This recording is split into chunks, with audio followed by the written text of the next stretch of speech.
Does it actually correct the color or temporary lang ba daw? Magandang tanong yan about nga nitong luster chroma or tooth whitening na to. Ganito na yung ngipin ko ngayon. Yan.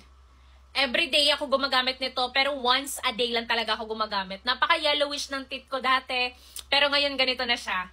6 days pa lang akong gumagamit nito. To answer this question po, etong luster chroma, hindi po talaga siya like long term na nag-i-stay. Pero with everyday use po, kung meron kang yellowish na ngipin, talagang magla-lighten po siya. Ito kasing luster chroma tooth whitening, meron talaga siyang instant whitening effect, pero naglalast lang siya for 3 to 5 hours. Kasi dahan-dahan din siyang nawawala, lalong-lalo na pag kumakain ka na or nagkakape ka na. Pero that doesn't mean na hindi talaga siya nakakaputi ng ngipin kasi with everyday use, pag yellowish po yung ngipin mo, dahan-dahan talaga siyang naglalighten. Maganda itong luster tooth whitening, lalo na pag may mga event ka or special occasion na dadalawan, kasi nga mas confident kang mag-smile kasi maputi yung ngipin mo or hindi nakaka-intimidate. Sobrang nakakawala talaga ng confident pag yellowish ang ngipin mo. Totoo yun. And of course, pwedeng-pwede din itong luster sa may mga braces. And ganito na yung teeth ko after kong gumamit nitong luster chroma. Yan.